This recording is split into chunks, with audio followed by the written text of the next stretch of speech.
This is What's on Your Mind on WLDS.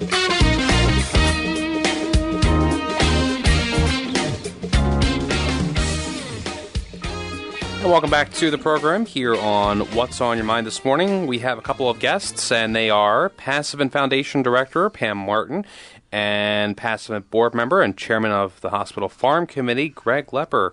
Thank you very much for joining me this morning. Thanks, you, Jim. You guys did that in unison. That's pretty awesome. Hey, so let me ask you, the annual farm tour just took place yesterday. Pam, you want to tell me about what actually did take place? Sure, Jim. Last night, about 30 leaders of the Passavant Hospital traveled by bus to farms at Waverly and Woodson. Now, these farms were donated by Robert Shackleton. That's the farm south of Waverly, and it's just near the McCabe County line. And then the other farms were given to the hospital by Emma Lucille Hembrow. And so this activity of going to the farms each year has become a real favorite activity for the hospital directors and foundation trustees. It's a great opportunity for us to see the crop conditions and visit with the tenants and farm managers. Greg, how did the hospital come to get these farms as kind of, part of their portfolio, if you will? I guess it's quite a long story. In fact, Passavant might not be here if it weren't for the initial farms that were donated. The first one to attract Mr. Passavant to come to the area and help establish a hospital, and where the present hospital campus is was donated by the Rowe family.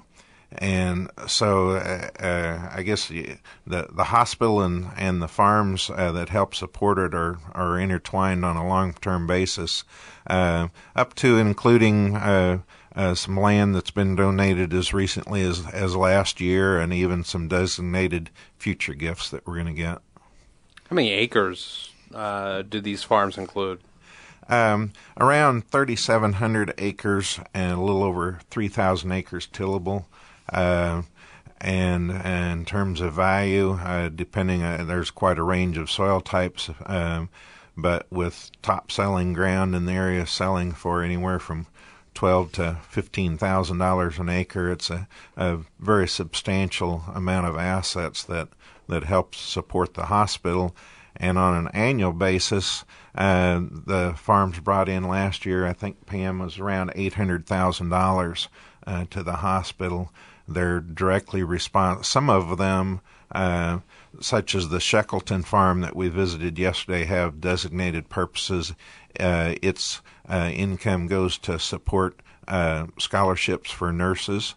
Others are left in trust, and their income can go towards whatever the hospital needs. But there's no question that Passavant, for this size community, has an exceptional physical plant. We have equipment that hospitals for a Jacksonville-sized town just normally would not have, and a lot of that is due to the long-term gifts of farmland and the income and what they have allowed the hospital to have. We're getting some rain today, so your farms are getting some much needed nutrition, if you will. And you kind of answered the question as to, where does the money go?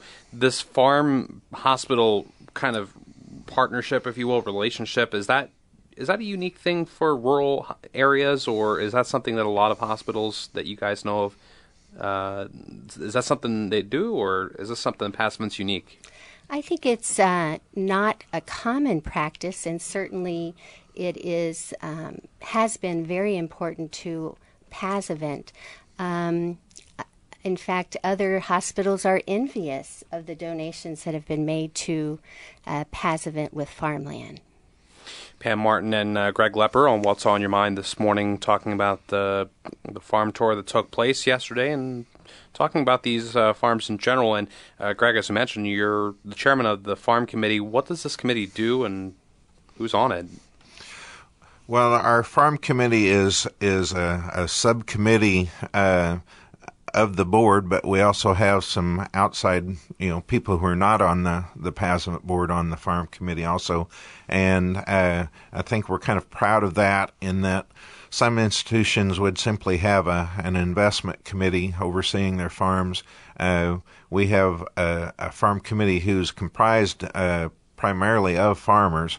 The list ranged from John Weary's from Chapin, Charlie Crow from Franklin, Don Hedden here from Jacksonville, who's also on the board, Warren Mush, who's a long-time farmer from the Virginia area, has been on the farm committee for a long time, Roger Houston from Jacksonville is a recently retired farmer on the farm committee. In addition, we have a hospital management and some other board members from the hospital on the committee. What about the hospital itself? Does it sit on actual donated farmland, or? Yes, it's the Rowe Farm. It was given to the hospital back in 1928, and the physical buildings exist on 29 acres. Then behind the air evac helicopter hangar and base is an additional 100 acres. On that field, we're growing corn this year, and it's farmed by Todd Becker. Can we get into any more specifics about what the hospital actually uses the farm income for, and how much it really relies on it, I guess? Mm-hmm. Well, as always, donors have the ability to designate where their gifts go. And so our hospital has had a strong position of holding farmland, and by doing so, that provides annual income. So we honor the wishes of those donors, and the funds, that income, go to the areas that are of interest to them. So as Greg was saying, some of the money goes to nursing scholarships. Other money has been designated for the working poor to help them pay their hospital bills. And then additionally, it goes to the greatest needs. So it's really the emerging priorities that the hospital directors identify. And I would even go as far as to say, really, the farms support the overall operation of the hospital, but you and I are the beneficiaries of this kindness, because it makes our hospital stronger, and it allows us to advance every year with life-saving equipment and to provide more services for the community. So farm donations, they continue to happen in terms of donations of land on an annual basis? I'm not sure it's on an annual basis. It's, but every now and then, yes, we receive gifts.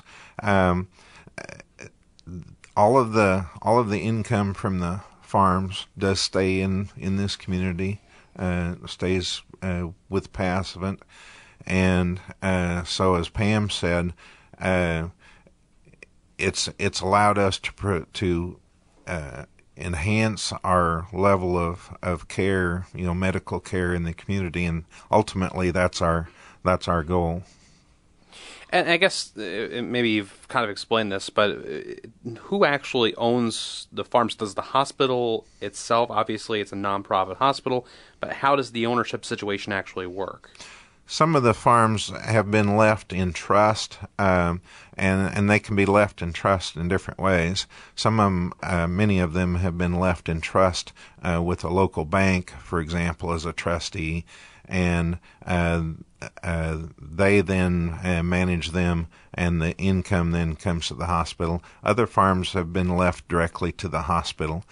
The difference in the ownership in the long run doesn't really change how the income. It may change the route that the income comes to the hospital, but it still ends up coming to the hospital. We tend to look at the ownership of the farms. As Pam said, we do not tend to sell our farms. We keep those as long-term assets that provide income to help the hospital. And so we also take a long-term view of our management of the hospital, and there again, that's where the farm committee comes in. We tend to look at things in terms of not just what the best short-term return is, but how we can best care for these farms in terms of soil conservation, stewardship, and other enhancements to keep the farms viable long term. Obviously, it takes money to plant the crops and have somebody harvest them. But so let's assume that we continue to have a great year weather-wise this year. So far, from what I've heard, it's been great for the crops. We're talking about, I'm assuming, corn and soybeans are the main things that get planted there. So those things get harvested. That's good for the hospital if we have a good year, right? A good crop year means a good year for the hospital in terms of getting something out of it. Well, yeah, you need to listen to your farm director, Roger, here, because we are blessed with a bumper crop, it looks like, coming on, but prices are lower, so somewhat offsets. Okay. But long run, the farms. The farm can be overseas. Most all of them are managed by professional farm managers and operated by local tenants. And so I think our income stream over the years has been pretty consistent. What I hear is that it all balances and cycles out over years, right? Right. We appreciate you coming in and talking with us this morning. Pam Martin and Greg Lepper talking about the farms, the Passavant farms. Anything that we're missing that you guys want to add this morning? Well, Jim, you might wonder, why would a person give a farm to Passavant? And Greg and I are just really proud of how we've managed these farms. The hospital, through the years, have had a real keen responsibility for these farms that have been entrusted in our care. And so it all starts with an idea from a person or a family who contemplates what they can do for our community and how they can make a difference in the lives of others. So these legacy gifts are really valuable, and we understand that when a person invests their entire life's work in a farm, it's a very special gift. Okay. Well, I think we'll end on that note, and if people want to contact you, what's the best way to do so about getting involved? Sure. They can contact me at the foundation. I'm located on the ground floor of the hospital, and my phone number is 217-479-5575. They can always stop by the hospital and visit. Very good. Thank you very much for coming in this morning and talking with us. Pam Martin, you're just hearing from, and Greg Lepper, who you heard from before, on What's on Your Mind, and we wish you continued luck and success with this program, and obviously anything that can be done to benefit the hospital is a good thing. So thanks a lot for coming in and talking about that this morning. We'll take our second break here on What's on Your Mind and come back.